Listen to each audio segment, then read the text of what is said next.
Hello student, ધોરણ 11 પ્રકરણ 6 માં આપણે આ સેકન્ડ લેક્ચર જોઈશું. તો એમાં ગયા વિડીયોમાં આપણે જોયું કે જે પ્રણાલી જે ઉષ્માગતિશાસ્ત્રને લગતા જે પ્રાચીરો હતા એના વિશે સમજ્યા અને એક અવસ્થા વિધે આંતરિક ઉર્જા વિશે સમજ્યા. તો આ અવસ્થા વિધે આંતરિક ઉર્જા એ શું હતું? અચળ કદે થતો ઉષ્માનો ફેરફાર એ આપણે જોયું. તો ડેલ્ટા યુ શું હતું? QV. અચળ કદે જે ઉષ્માનો ફેરફાર થશે એ આંતરિક ઉર્જા હતો.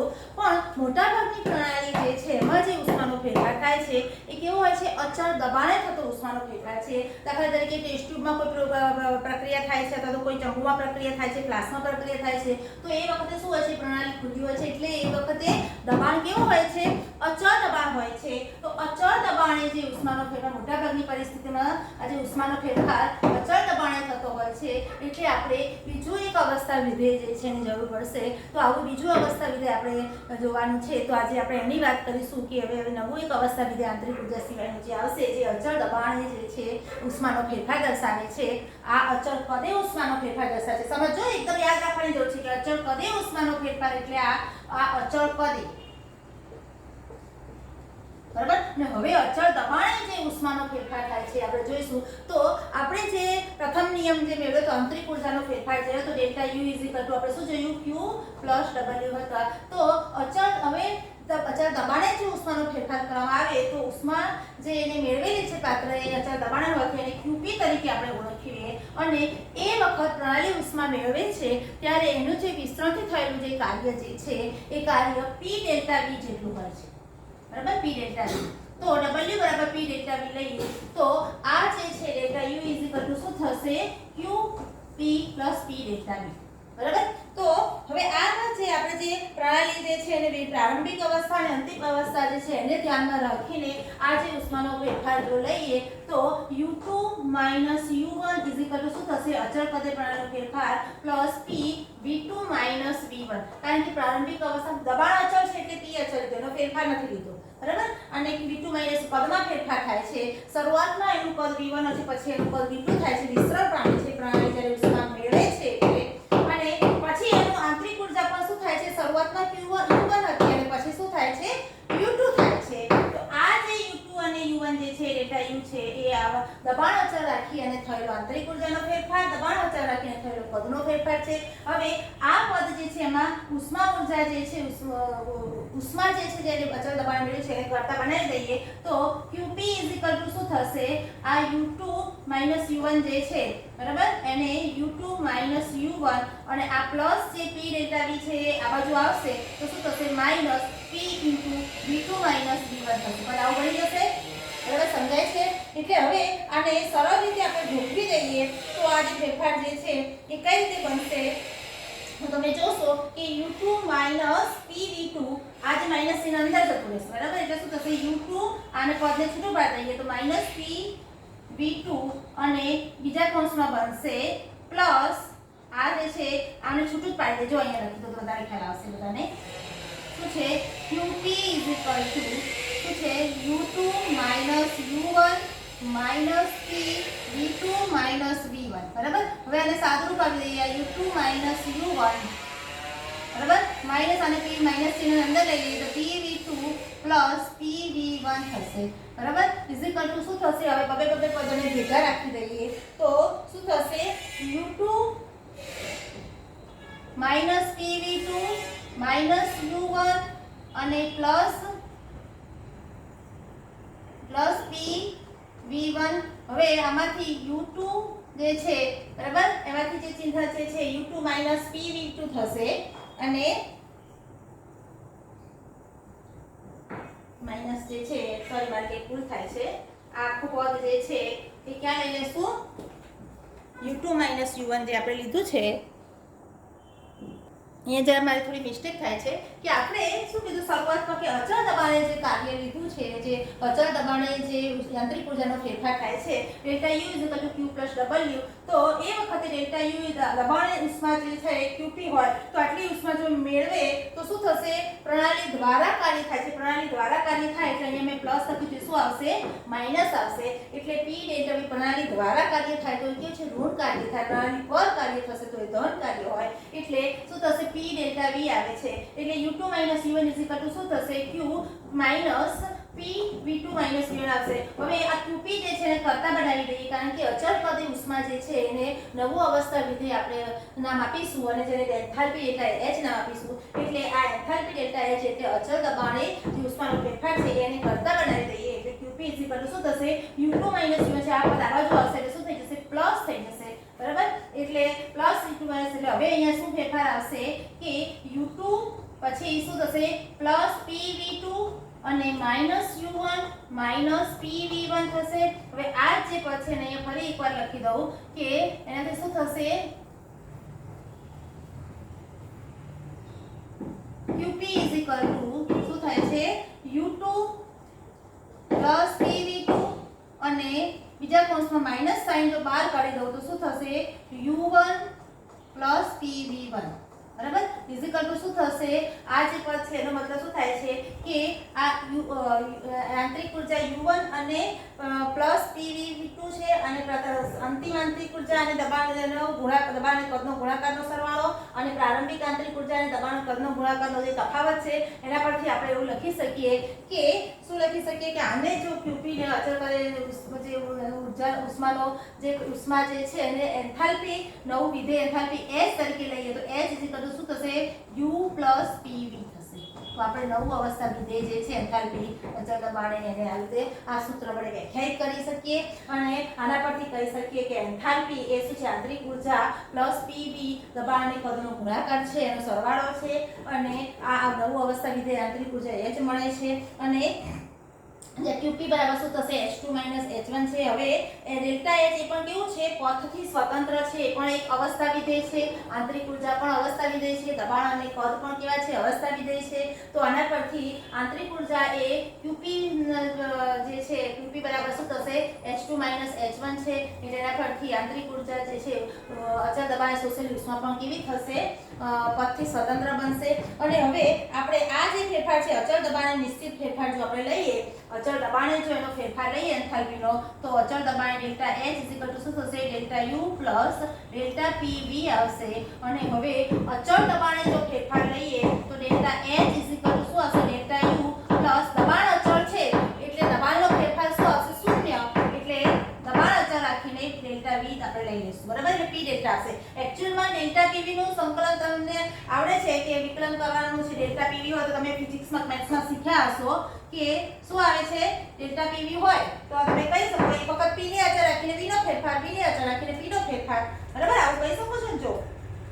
જો આવું હોય ડેલ્ટા pv હોય તો તમે શું કરી શકો, p ને અચળ રાખીને ડેલ્ટા v પ્લસ v ને અચળ રાખીને ડેલ્ટા p, આનું વિસ્તરણ આ રીતે થાય, બરાબર, પણ આ વિસ્તરણમાં ડેલ્ટા p જે આપણે આવે છે એ પદ શું છે, દબાણ અચળ છે એટલે આ ડેલ્ટા p શૂન્ય આવશે એટલે આ પદ શૂન્ય થશે, એટલે ડેલ્ટા pv જે છે એની જગ્યાએ માત્ર શું આવશે, p ડેલ્ટા v, સમજાઈ ગયું, બરાબર। તો હવે આ એન્થાલ્પીનો ફેરફાર જે છે ડેલ્ટા h કયું સૂત્ર આવશે, delta u plus p delta v, આના પરથી શું થાય છે કે જો p ડેલ્ટા v વિસ્તરણ પ્રણાલી દ્વારા જો કાર્ય થતું હોય તો માઈનસ કાર્ય થાય તો આ એન્થાલ્પીનો ફેરફાર જે છે આંતરિક ઉર્જા કરતાં કંઈક ઓછો હોય અને જો p ડેલ્ટા v પ્લસ હશે તો એન્થાલ્પીનો ફેરફાર આંતરિક ઉર્જા કરતાં કંઈક વધારે હોય, બરાબર, આ સમીકરણ પરથી આંતરિક ઉર્જા અને એન્થાલ્પીનું તમે મેળવી શકશો।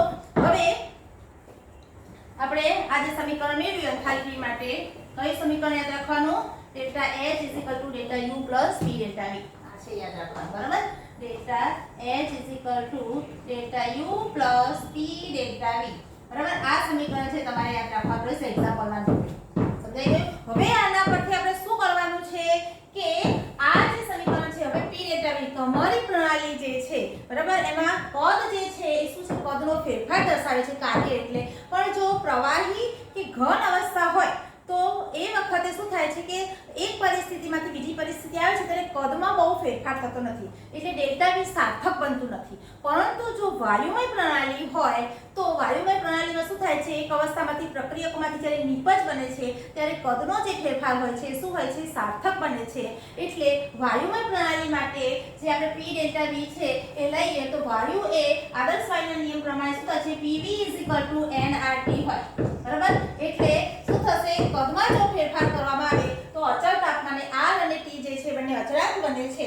તો એ વખતે અચળ તાપમાને અને દબાણે શું થશે, PV2 V1 n જે છે એટલે શું થશે, પ્રક્રિયકો માટે આપણે લઈએ, પ્રક્રિયકો માટે શું થશે, P1 V1 n1RT. તો R અને T અચળાંક છે, દબાણ પણ અચળ છે. બરાબર. એટલે કદ અને મોલની સંખ્યા બદલાશે. એટલે એ વખતે શું થશે, PV1 n1RT પ્રક્રિયકો માટે બનશે અને એ રીતે નિપજ માટે શું બનશે, PV2 n2RT થશે. બરાબર. તમારી બુકમાં એ આપેલું છે તો આપણે એ લઈએ, PA nART અને PB શું લઈશું, nBRT. બરાબર. આ નિપજો છે. તો હવે નિપજો અને પ્રક્રિયકો જે છે બંનેની પરિસ્થિતિમાં કદનો ફેરફાર શું થાય છે, જો વાયુમય પ્રણાલી હોય તો આ નિયમને અનુસરીએ તો એ વખતે વાયુમય પ્રણાલી માટે શું થશે, તો વાયુમય પ્રણાલી માટે આપણે P ડેલ્ટા V લઈએ ને એટલે PV2 V એટલે VB VA. બરાબર. કારણ કે આપણે આ લઈએ કે PVA PVB કરીએ તો શું થશે, PVB VA થશે શું થશે, nART જે છે એમાં શું હશે, nBRT NART. બરાબર. એટલે શું થશે આમાં ફેરફાર, RT અચળ રહેશે એટલે NB NART અને NB NA શું છે, એ શું છે, જે પ્રક્રિયકો નિપજોના જે B એટલે નિપજોના મોલ માઈનસ પ્રક્રિયકોના મોલ ક્યારે, વાયુમય પ્રણાલી માટે. એટલે P ડેલ્ટા V થશે, P ડેલ્ટા V શું થશે, ડેલ્ટા NG ગેસ રૂપ વાયુમય પ્રણાલી હોય એમાં ડેલ્ટા NG એટલે વાયુમય પ્રણાલી જે છે એના નિપજો અને પ્રક્રિયકોના મોલનો તફાવત છે ઇન્ટુ RT થશે. એટલે હવે આપણે આ જે સમીકરણ માટે વાયુમય પ્રણાલી માટે એન્થાલ્પી શોધવાની હોય તો વાયુમય પ્રણાલી માટે આપણે delta H delta U plus delta NG gas RT લખી શકીએ. તો આ એક સમીકરણ છે, આ પણ તમારે યાદ રાખવાનું છે. બરાબર. તો આ જે 3 સમીકરણ અત્યાર સુધી આપણે જોયા, એક આંતરિક ઊર્જાનો ફેરફાર delta U q plus W, delta U q plus P delta V. બરાબર. એન્થાલ્પીનો ફેરફાર delta H delta U plus P delta V છે અને એન્થાલ્પી જે છે delta H delta U plus delta NGRT વાયુમય પ્રણાલી માટે આ બંને સમીકરણ યાદ રાખવાના છે. એના પરથી એક્ઝામ્પલ પણ પૂછાશે.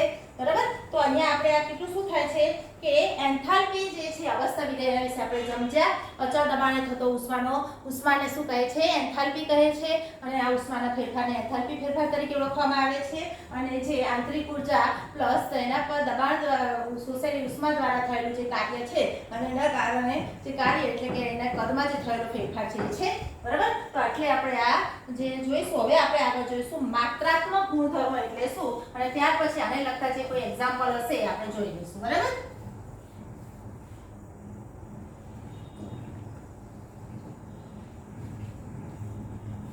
માત્રાત્મક ગુણધર્મો એટલે શું અને વિશિષ્ટ ગુણધર્મો એટલે શું? વધુ આવે છે એટલે આપણે થોડી પોઝ રાખી દઈએ. હવે આપણે જોઈશું કે દ્રવ્યના જે ગુણધર્મો છે, માત્રાત્મક ગુણધર્મો અને વિશિષ્ટ ગુણધર્મો એટલે શું. તો માત્રાત્મક ગુણધર્મો અને વિશિષ્ટ ગુણધર્મો વાત કરીએ તો માત્રાત્મક ગુણધર્મો એવા ગુણધર્મો છે કે દ્રવ્યના જથ્થા પર, કદ અને પરિમાપન પર આધાર રાખે છે. જે ગુણધર્મો દ્રવ્યના જથ્થા, એના કદ અને એના પરિમાપ પર આધાર રાખે તે ગુણધર્મોને કેવા ગુણધર્મો કહે છે, માત્રાત્મક ગુણધર્મો કહે છે. અને જે ગુણધર્મો દ્રવ્યના જથ્થા, કદ કે પરિમાપન પર આધાર રાખતા નથી તેને કેવા કહે છે, વિશિષ્ટ ગુણધર્મો કહે છે. દાખલા તરીકે દળ છે, કદ છે, પછી શું આવશે, આંતરિક ઊર્જા છે અને ત્યાર પછી છે એન્થાલ્પી. આંતરિક ઊર્જા છે, ત્યાર પછી આવે છે એન્થાલ્પી. બરાબર. આ બધા ગુણધર્મો. દળ છે તો કોઈ પદાર્થ છે, હું આટલો પદાર્થ લઈશ તેનો દળ શું છે, વધારે પદાર્થ લઈશ તો દળ વધવાનું છે. બરાબર. કદ પણ વધશે. બરાબર. તો પદાર્થનો જથ્થો બદલાશે એમ શું થશે, દળ બદલાય છે, કદ બદલાય છે, આંતરિક ઊર્જા પણ વધે. ઓછું હશે તો પદાર્થ ઓછી આંતરિક ઉર્જા હશે, વધારે હશે તો વધારે આંતરિક ઉર્જા હશે. એન્થાલ્પી પણ એક ઉર્જાનું માપન છે.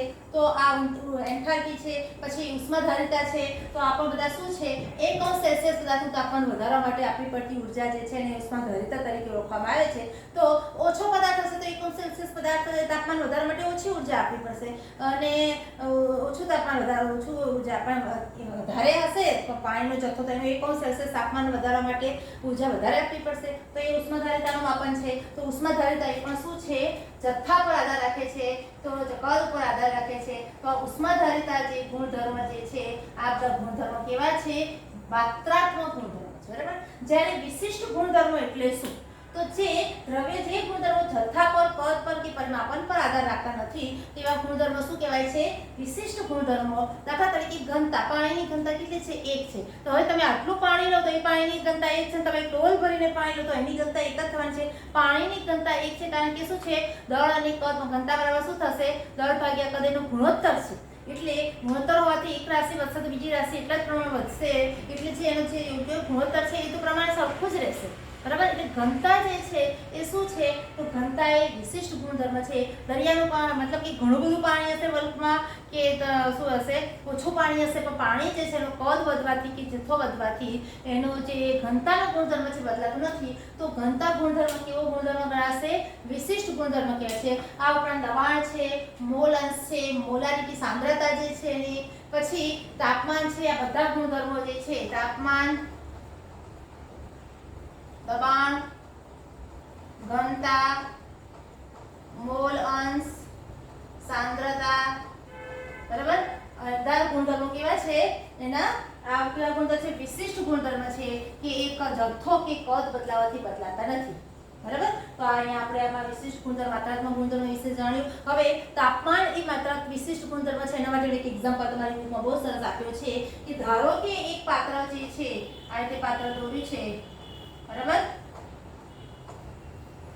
આ જે પાત્ર જે છે એની અંદર શું છે કે ધારો કે એક પાત્ર છે એમાં આનું તાપમાન કેટલું છે, T તાપમાન છે. બરાબર. અને દબાણ કેટલું છે, તો એનું કદ કેટલું છે, તો V કદ છે. બરાબર.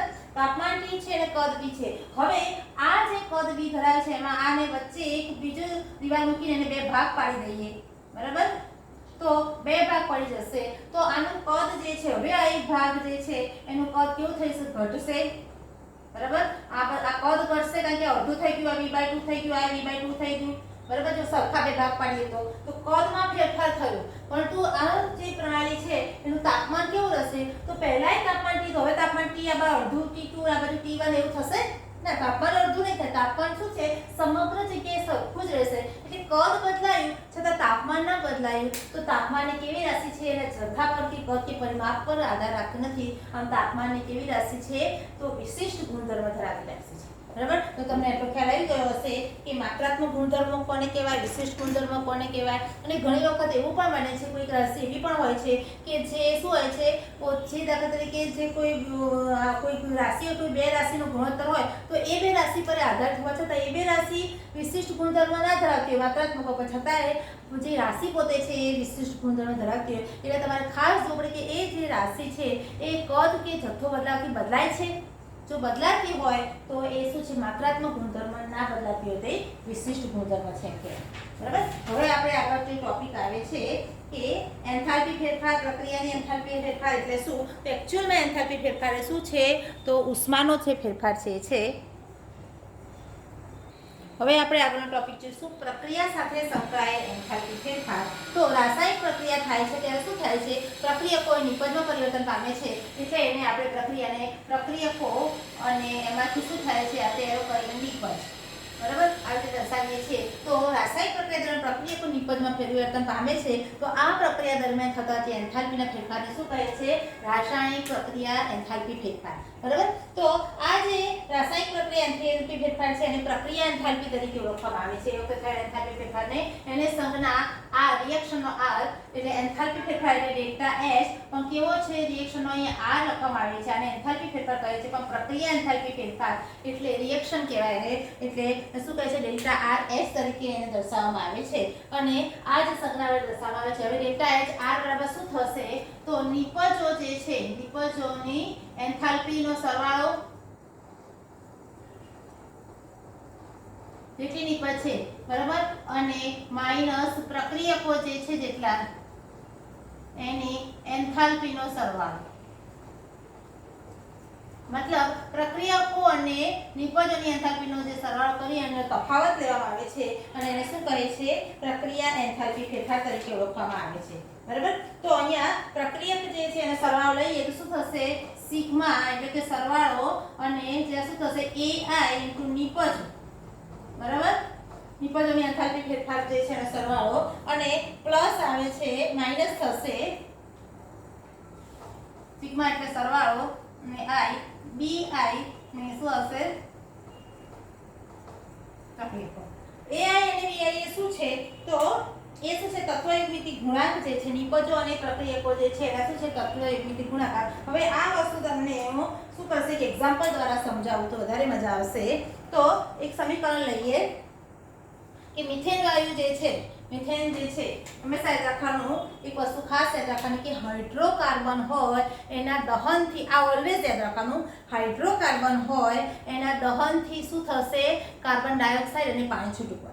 મિથેન, ઇથેન, પ્રોપેન કોઈ બી હોય તેનું દહન કરવામાં આવે ત્યારે જે તે હાઇડ્રોકાર્બન છે એ પ્રમાણે યોગ્ય પ્રમાણમાં ઓક્સિજનનો પરમાણુ લેવામાં આવે છે, તેનું પ્રમાણ અલગ પડે પણ એમાં બને છે શું તો કાર્બન ડાયોક્સાઇડ અને પાણી। તો માત્ર એટલું જ કહેવામાં આવે કે હાઇડ્રોકાર્બનનું દહન થાય છે ત્યારે પ્રક્રિયકો જે છે આટલા પ્રમાણ પડે છે, પ્રક્રિયકોનું નામ આપ્યા ના હોય તો પણ આપણને ખબર પડી જાય કે CO2 ને H2O હોય। તો અહીંયા મિથેનના એક દહનની વાત કરું કે મિથેન જે છે ગેસ સ્વરૂપે છે, ઓક્સિજન સાથે એનું દહન થાય છે એટલે શું બને છે, CO2 અને પાણીનો અણુ H2O બરાબર, CO2 ગેસ બને છે અને પાણીનો અણુ જે બને છે એટલે H2O કેવું હોય છે, લિક્વિડ હોય છે બરાબર। H2O કેવું બનશે, પાણીનો અણુ કીધો મેં એટલે H2O લિક્વિડ બરાબર। હવે સમીકરણને સંતુલિત કરી દેવાના, તો તમે સમીકરણને સંતુલિત કરશો, H4 છે એટલે અહીંયા H4 થઈ જશે, 2 કરશો એટલે ઓક્સિજન કેટલા છે, 4 છે તો 2 * 4 અને 2 અને 3 4 થઈ ગયા, તો સમીકરણ બેલેન્સ થઈ ગયું। હવે સમીકરણને બેલેન્સ કરવા માટે શું છે, 2 મોલ ઓક્સિજન અને બેલેન્સ આપણે ફર્સ્ટ ચેપ્ટરમાં શીખી ગયા તત્વયુગ્મિતિ સમીકરણમાં